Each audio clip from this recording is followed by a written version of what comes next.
Hello everyone, ये Krishna oracle deck है और ये एंजल्स ऑरेकल डेक है। आप इन दोनों डेक में से जो आपको सबसे ज़्यादा अपनी तरफ पुल कर रहा होगा उस डेक को चूज़ कर लीजिए एंड देन फिर हम आपके लिए गाइडेंस चेक कर लेते हैं। चलिए हम देख लेते हैं श्री कृष्ण आपको क्या मैसेजेस देना चाहते हैं।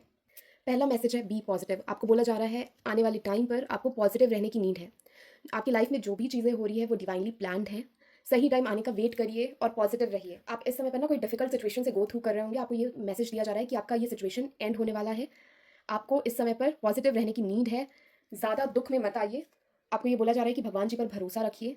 आपका ये जो डिफ़िकल्ट सिचुएशन है बहुत जल्दी एंड हो जाएगा और आपकी लाइफ में न्यू बिगनिंग्स आएँगी।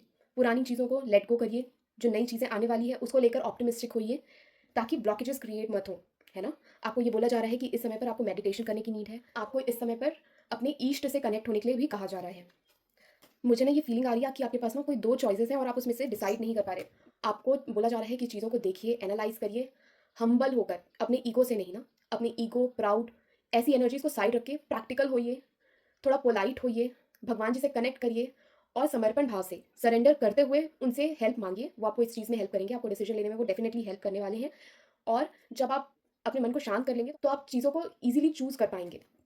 आप में से ना कुछ लोगों को इस समय पर स्वप्न दर्शन हो सकते हैं और आपको ये बोला जा रहा है कि पॉजिटिव रहिए, आपको ज़्यादा टेंशन लेने की नीड ही नहीं है क्योंकि भगवान जी खुद आपकी लाइफ में चीज़ों को सही प्लेस पर लाने के लिए वर्क कर रहे हैं, है ना? तो please be positive at this moment of your life ताकि भगवान जी आपकी लाइफ में पॉजिटिव चीज़ों को क्रिएट कर सकें। आई होप इससे आपको हेल्प मिली होगी। If yes then please do not forget to do energy exchange. Thank you for watching. Hello pal number 2। चलिए हम देख लेते हैं कि एंजल्स आपको इस समय पर क्या बताना चाह रहे हैं। पहला मैसेज जो एंजल्स आपको देना चाहते हैं वो है ट्रस्ट का। आपको बोला जा रहा है इस समय पर आप अपनी एंजल्स पर, खुद पर ट्रस्ट करिए और आपको ना किसी और पर भी इस समय पर ट्रस्ट करने के लिए कहा जा रहा है। I know it's very random, पर जो आप में से ना कुछ का स्पिरिट एनिमल डियर होगा और कुछ का बटरफ्लाई। ये स्पेशली मैसेज उनके लिए है कि आपको इस समय पर ट्रस्ट करने की नीड है, राइट?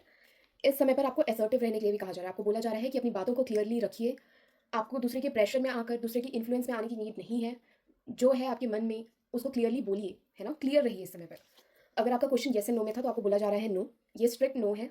स्पेशली अगर इस समय पर आप कहीं ट्रैवल करने के बारे में सोच रहे हैं तो आपको ट्रैवल नहीं करने के लिए कहा जा रहा है। देखिए टाइमलाइन का भी कहा है, आपको बताया जा रहा है कि आपका काम नियर फ्यूचर में हो जाएगा। स्पेशली आपकी लव लाइफ को लेकर अगर आपके क्वेश्चन से, तो आपको बोला जा रहा है कि नियर फ्यूचर में आप जिस भी चीज़ को लेकर सोच रहे हैं वो काम हो जाएगा। नेक्स्ट मैसेज है कम्युनिकेट क्लियरली। देखिए फिर से वही मैसेज आया है। आपको बोला जा रहा है कि इस समय पर आपके मन में जो भी चल रहा है उसको क्लियरली रखिए, घुमा फिरा के बातें मत करिए। आपको अपने ग्राउंड्स पर खड़े रहना है। पर इसका मतलब ये भी नहीं कि आप बहुत ज़्यादा रिजिड हो जाएंगे और आपको कहा जा रहा है कि इस समय पर आप अपनी इंट्यूशन की सुनिए, है ना?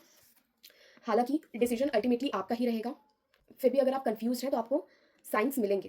हो सकता है आप एंजल्स नंबर देखने लग जाएँ या आपको फेदर्स दिखने लगें। आपको ना किसी टाइप के साइन्स देखने मिलेंगे। अपने ड्रीम्स में अगर आप मेडिटेशन करते होंगे तो उसमें भी दिख सकते हैं। प्लीज़ अलर्ट मोड पे रहिएगा। आई होप इससे आपको हेल्प मिली होगी। If yes then do not forget to do energy exchanges.